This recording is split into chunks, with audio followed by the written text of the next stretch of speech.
What a year 1 year can make for USC's defense. You are Locked On Trojans, your daily podcast on the USC Trojans, part of the Locked On Podcast Network, your team every day.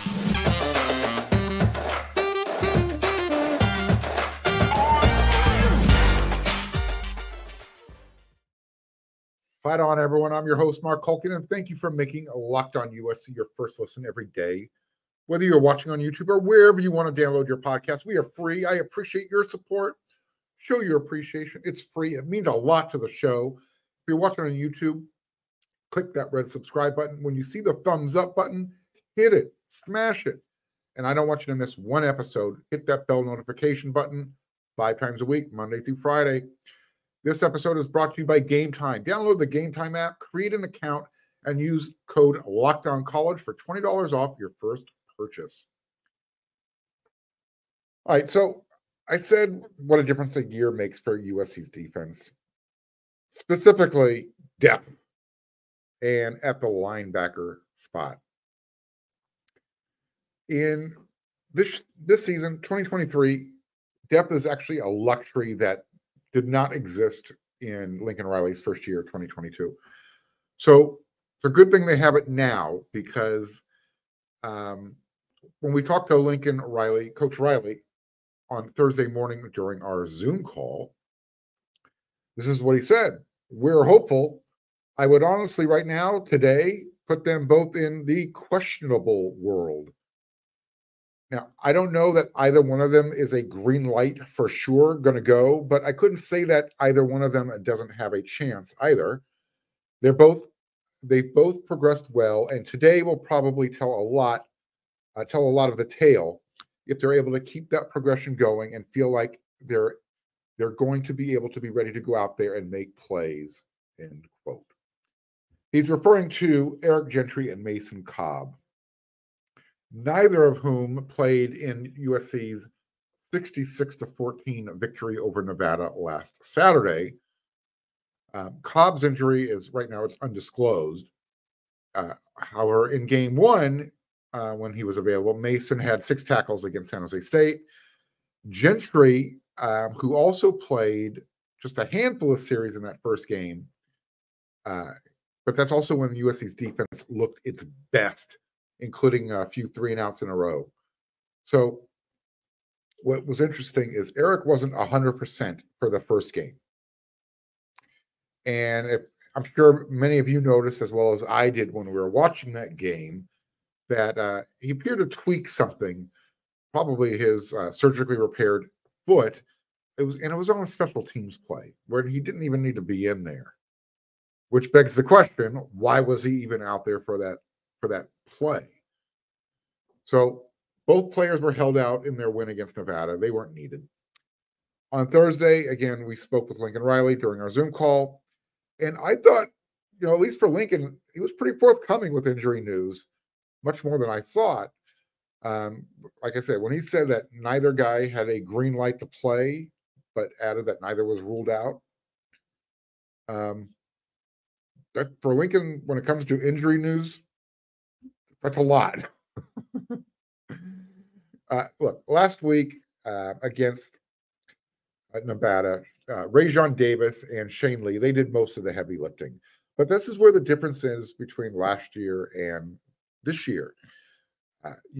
USC couldn't afford to lose 2 starting linebackers and be able to play as effectively or as efficiently as they did against Nevada. And I get it, it's Nevada. But still, they're able to get the job done, especially when they went down one more linebacker when Tackett Curtis was ejected for targeting. So you were essentially playing with Rajon Davis, Shane Lee, and Chris Thompson Jr. for the balance of the game. As far as Rajon's concerned, when he played 60 snaps, that's the most he's ever played in his time at USC. But if he's asked to play that extended role again, will he be able to do that against Stanford, which likes to play more of an up-tempo type of offense? And if they extend the drives, when you're playing at an up-tempo, will depth now become a factor? So we're going to find out. As I mentioned last week, that was the most action Rajon has seen since he's been at USC, which is a good thing. That the staff had plenty of confidence in him to leave him in the game as long as they did. Alex Grinch noticed, because this is what he had to say. Basically, he was looking at the next men up approach. I really highlight the linebackers from last week, and he was pointing to Rajon specifically. For him to get an opportunity like that and kind of run the show and make some plays along the way, was pleased with those guys stepping up. What USC's defense and the linebacking crew was able to do was turn Nevada into a one-dimensional offense. They pretty much shut down their run game. Stanford has a new head coach, new system. His name is Troy Taylor. And as I mentioned a minute ago, they like to run a more up-tempo type of style. They like to spread the ball around. This is what Riley said about his new counterpart. He's always done a great job. He's always been very creative. He does a good job of mixing in both the run and throw game. Throws a lot of different looks at you and has continued to evolve as time has gone on. And he continues to find ways to create advantages for his guys, end quote.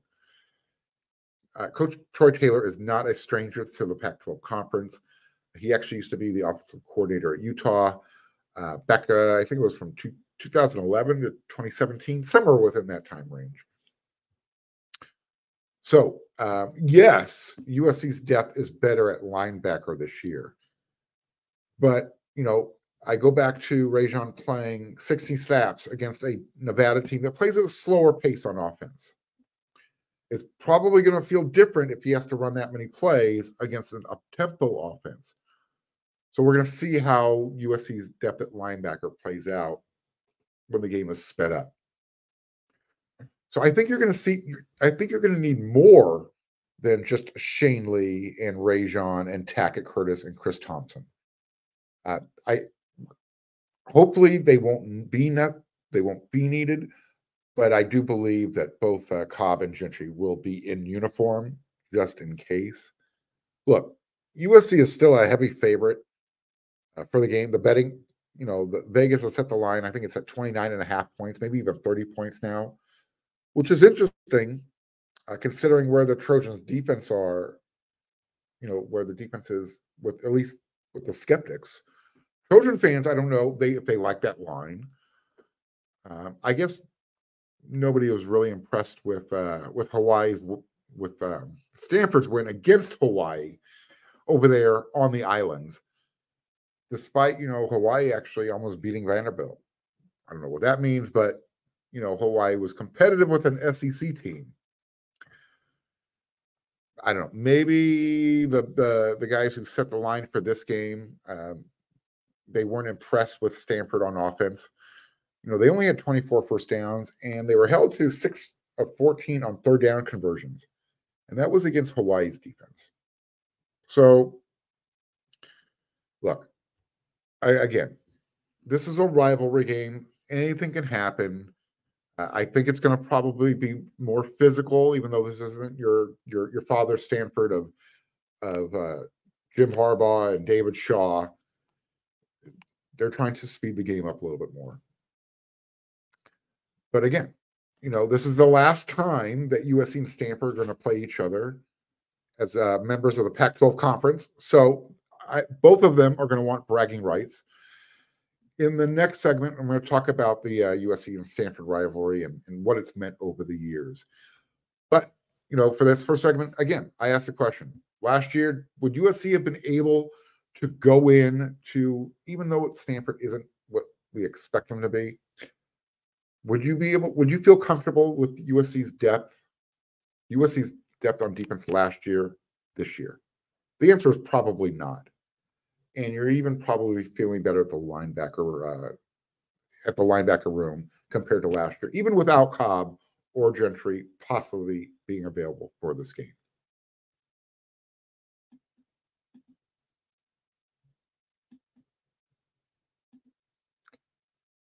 Man, did you know that 80% of you will experience hair thinning in your lifetime? Don't worry, it's normal, but it doesn't have to be your fate. You can get ahead of thinning with Nutrafol. Nutrafol is the #1 dermatologist recommended hair growth supplement, and it's clinically shown to improve your hair growth, visible thickness, and visible scalp coverage. Nutrafol's hair growth supplements use physician formulated, natural, science-backed ingredients. Their drug-free patented technology provides consistent, reliable results without compromising your sexual health. So go to Nutrafol.com/men, and you can take their hair wellness quiz, and Nutrafol will give you your own personalized plan for better health through whole body wellness. Nutrafol supports healthy hair growth from within by targeting the root causes of thinning hair, such as things that cause thinning hair are stress, your hormones, the environment, your nutrition, lifestyle, and metabolism. And they do this all through a whole body health wellness quiz. And it works. In a clinical study, 84% of men showed improvement in their hair growth after 6 months using Nutrafol. Take the first step to visibly thicker hair. For a limited time, Nutrafol is offering our listeners $10 off your first month's subscription and free shipping when you go to Nutrafol.com/men and enter the promo code LOCKEDONCollege. Find out why over 4,000 healthcare professionals recommend Nutrafol for healthier hair. Nutrafol.com/men, spelled N like Nancy, U, T like Tom, Robert, A like Apple, F like Frank, O like Oscar, L like Larry.com/LockedOnCollege. That's Nutrafol.com/men, promo code LockedOnCollege.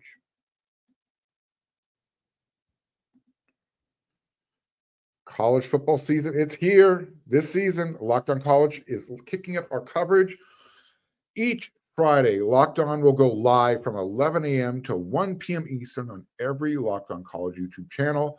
Locked On College Football Live will cover the college football playoff implications, the conference rivalry games, and they are going to go in-depth like only Locked On can, including insight and analysis from our stable of Locked On College hosts covering their team every day.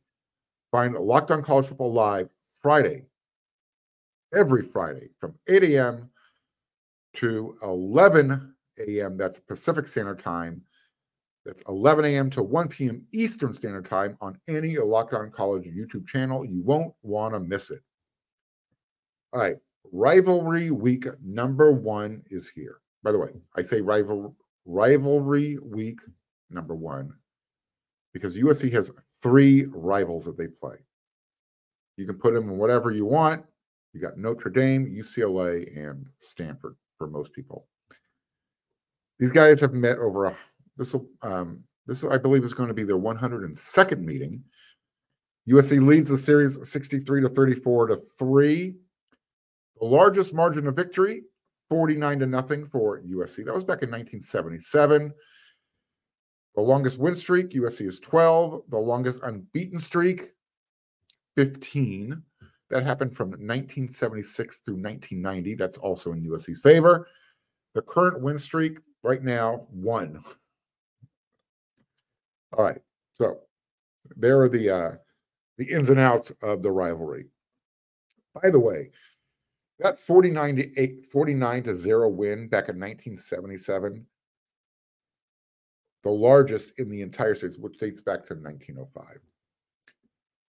So for the Locked On USC listeners, which memories from this rivalry sticks out the most for you?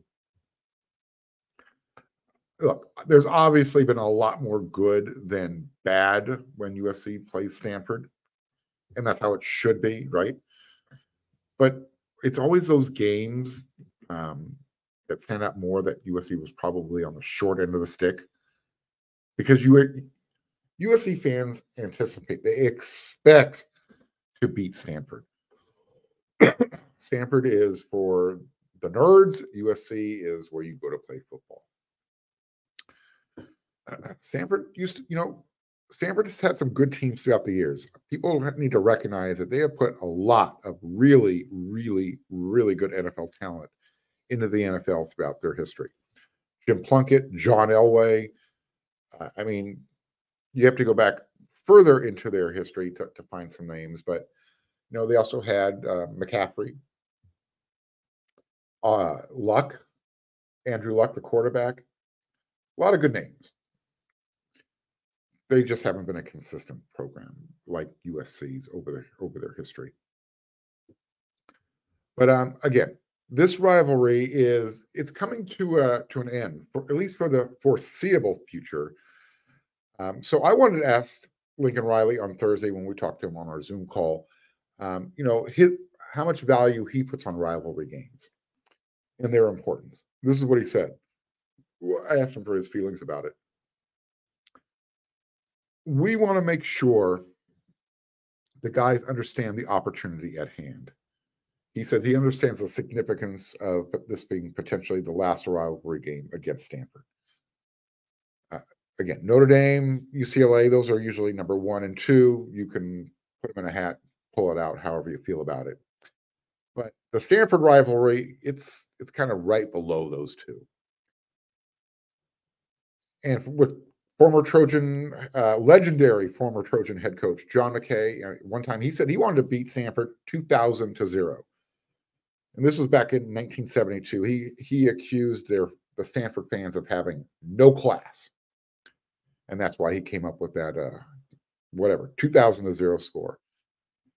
Stanford's head coach at the time was Jack Christensen. He responded to that quip with, he didn't want to get into a urinating contest with a skunk. So apparently, Jack and John did not like each other. Again, this series has some big games. Back in 1979, Stanford actually came back in the last 4 minutes to tie the game 21-21. That's how that game ended. USC finished that year 11-0-1. When Stanford tied USC in that game, USC dropped to number 4 in the rankings. Yeah. They finished number 2 in both polls at the end of the year. By the way, in 1979, that was the Pac-8. This was USC's out-of-conference schedule then. And each one of those games on the road, USC won at Texas Tech, at Death Valley, LSU, and at Notre Dame. Oh, and by the way, they beat Ohio State in the Rose Bowl 17-16. One tie kept them from another national championship. Nobody plays that type of out of schedule anymore. Nobody. That just, again, this is why USC always felt disrespected. And this is partially one of the reasons why they're joining the Big Ten Conference. They never got enough credit for winning in the Pac-12, Pac-8, Pac-10, whatever it was. Here, again, before Jim Harbaugh left the farm, a lot of Trojan fans are going to remember. This is more recent history. This is when Pete Carroll was coaching at USC. Look, Jim Harbaugh, he went for 2 points late in the game, fourth quarter. The score was 53-21. For whatever reason, he wanted to make it 55-21. That's what led to the what's your deal handshake at midfield after the game. Pete Carroll was not too happy about it. But you know what? USC was running up the score on a lot of teams back then, and Jim Harbaugh was like, hey, you know what? It's my turn. Going to do it.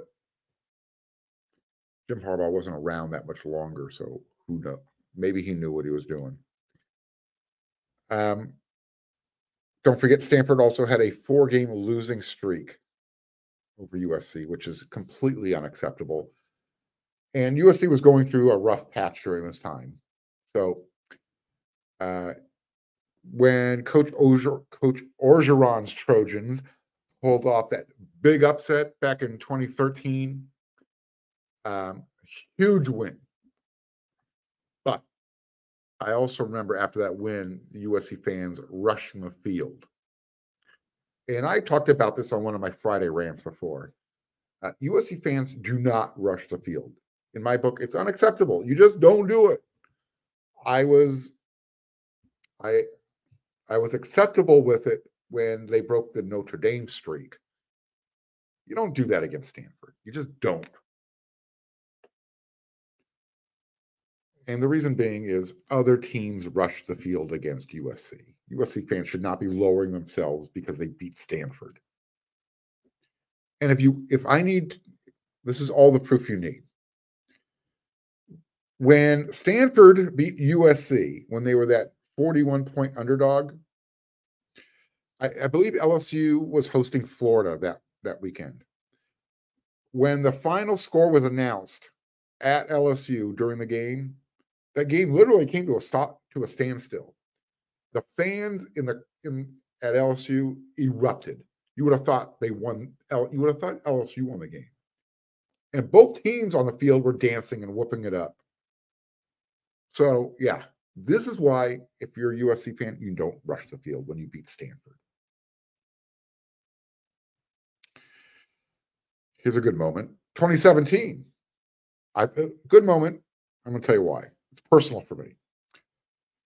USC beat Stanford twice in 2017. The first time was on my birthday, September 9th. That was at the Coliseum. USC won big. I think it was like 42-24. And then they beat them a second time in the conference championship game. Well, guess what? Lo and behold, USC is playing Stanford this Saturday at the Coliseum on September 9th. And USC is anticipated to win really big again. Although I think I'll be shocked if USC plays them a second time in 2023. So I will take a victory this Saturday and run with it. And everybody expects USC to make it to the conference championship game if they handle their business. So again, a lot of good moments, some bad moments. Another bad moment I remember off the top of my head right now was this is during the Paul Hackett era. Stanford brought a quarterback in off the bench. His name was Chris Lewis. They threw a Hail Mary at the end of the game. They won. Again, these are the moments that stick out more than the winning moments. And it's just because USC had so many of them versus Stanford, 63 of them. They're going to add to that total this Saturday. Take the bragging rights. USC is going to the Big Ten. Stanford's heading off to the ACC. And USC will be able to say, we beat Stanford in our rivalry for the last time. At least until they schedule each other again.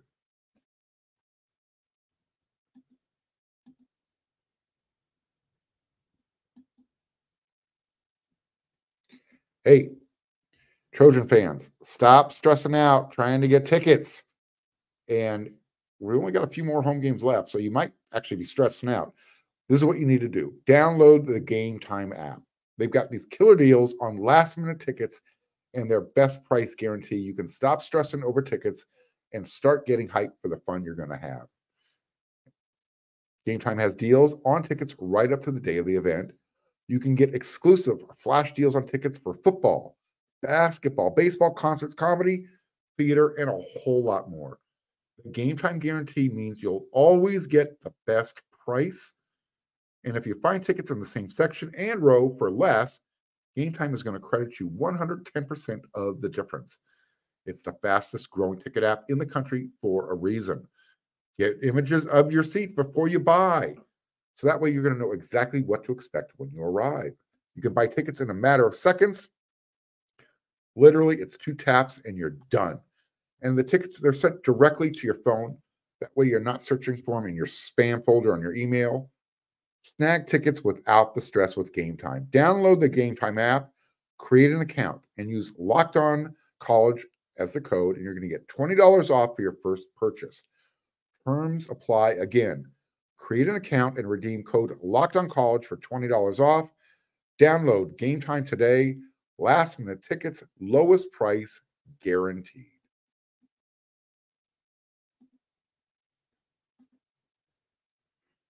All right, third segment.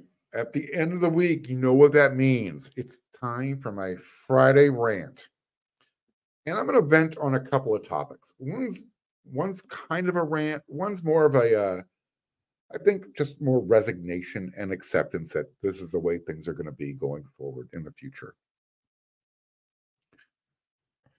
This is, what are your thoughts on the targeting penalty and how it's handled, and how, the NCAA rules, Pac-12, how they handle it? I've got some thoughts on it.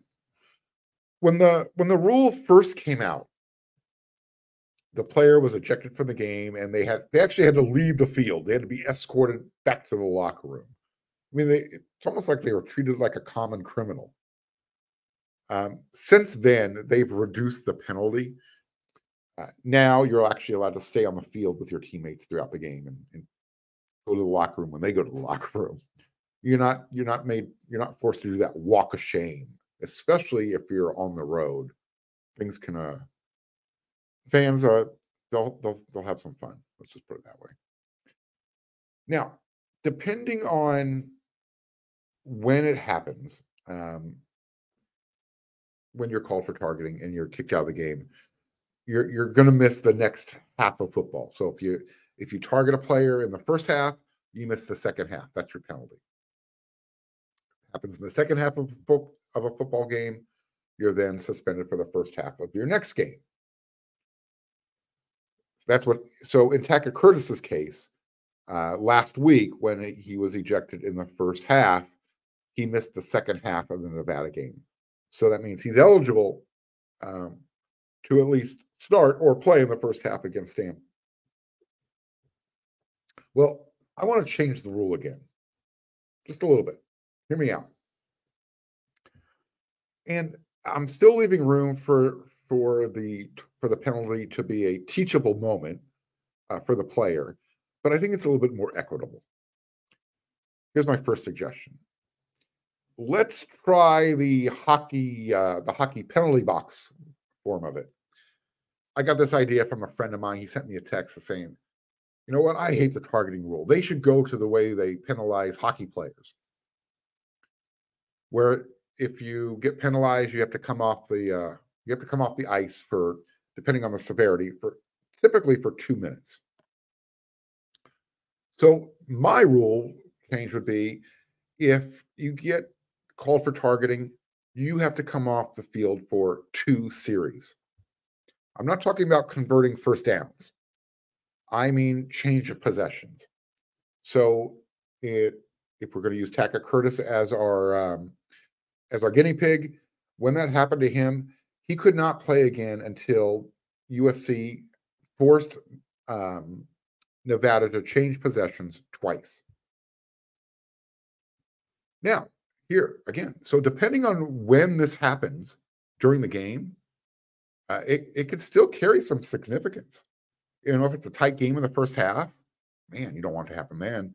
And you sure as heck don't want it to happen in a tight game, the end of the game in the fourth quarter.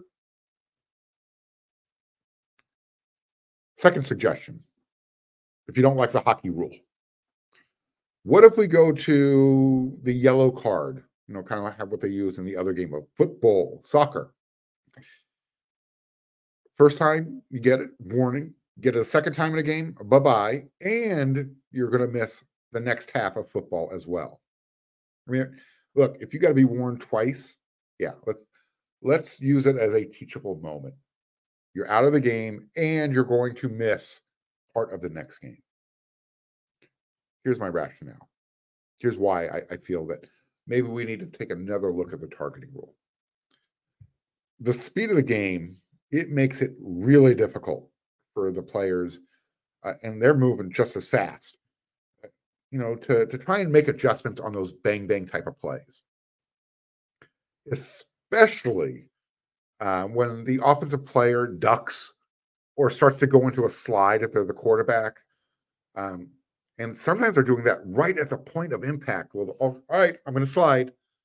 They've learned how to use the rule to their advantage, and they know how to protect themselves as well. Look, sometimes there are going to be some really egregious targeting shots. I mean, you can tell there's some intent there. And the replay can go back and reinforce, yeah, you know what? No yellow card, you're out. You're going to see those ones, I'll use Taylor Mays, where, they kind of launch themselves, and you take not only out one player from the other team, you take out one player from your own team, that USC Penn State Rose Bowl. Look, you obviously, at that point, you go instant red card.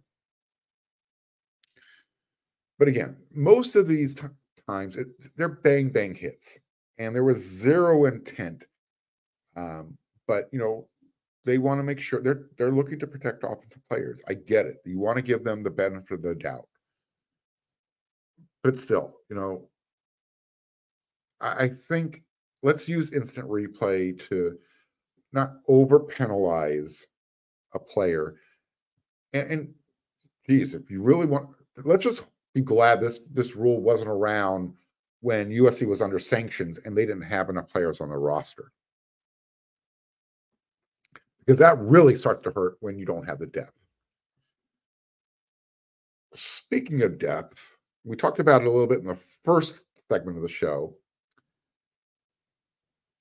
This is kind of a loose segue. My other thought is the transfer portal it's going to replace recruiting. You don't need 3 years anymore to turn programs around. Just don't.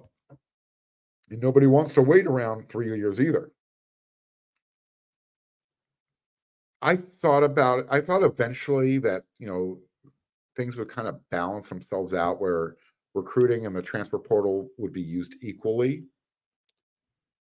However, after watching what's going on these last couple of seasons and how the transfer portal is used and how you can transform a locker room like that, I'm becoming convinced that recruiting means even less and less.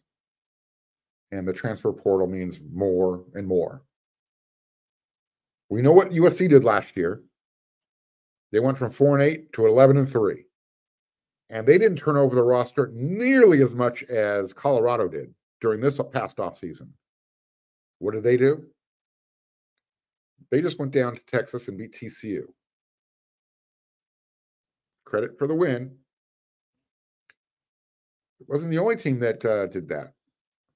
Texas State, they've got a new head coach. His name's G.J. Kine. He brought in over 50 players through the transfer portal. All they did is go on the road and beat Baylor. Texas State. I mentioned USC's transformation last year. Look, I see the way things are trending. USC was a big beneficiary from the transfer portal last year as well as this year.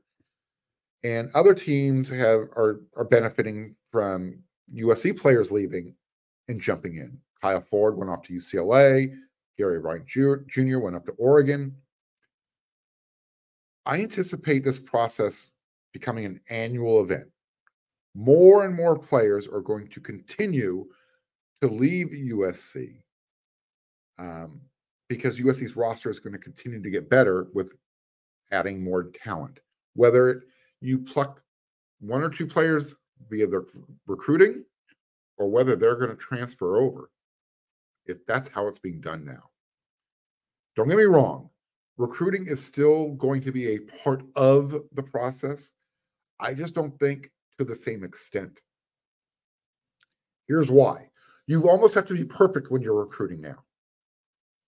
Look at Clemson. Dabo Swinney. He's trying to keep it old school. He doesn't use the transfer portal. Well, he's missing a lot on their recruiting. They're getting some highly ranked recruits, but they're not. You can't always trust those rankings. It's not working out so well. Don't tell me Wake Forest has a better roster of highly recruited athletes. They went into Clemson. Excuse me. They didn't go into. They just beat Clemson at home at Duke. But Wake Forest isn't supposed to beat Clemson. I think eventually Dabo Swinney is going to have to jump on board, use the transfer portal, or I don't know how much time they're going to keep him around out there. The college football landscape is changing. Yeah, 12 playoff berths, but I don't know if Clemson looks like a playoff team this year. What about next year? Look, Programs like Georgia and Alabama, they can afford to be, call them the training grounds for their highly, for the recruits that just are getting in line to go play for those programs. They can afford to do that because they get who they want most of the time through recruiting. USC is trying to get back to that level. I don't know if they will with recruiting.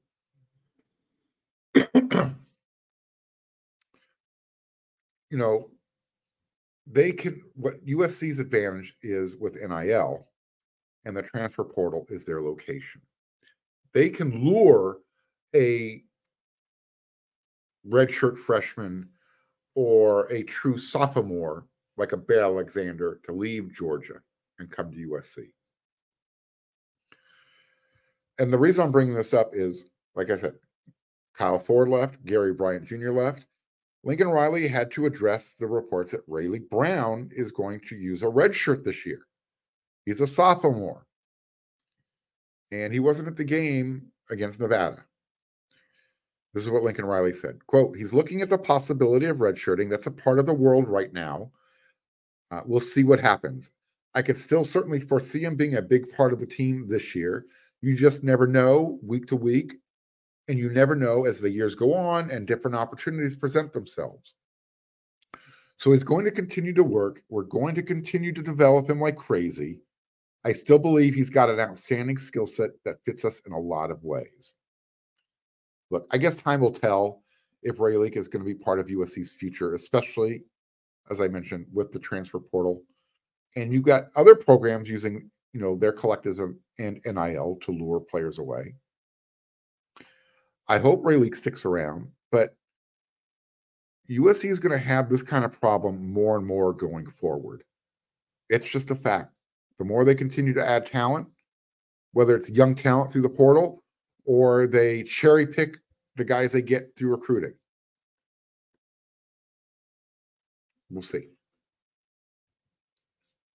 All right, that's it for this week's episode of Locked On USC. I will be back with another 5 episodes next week. Starting on Monday, we're going to start reviewing USC's win over Stanford.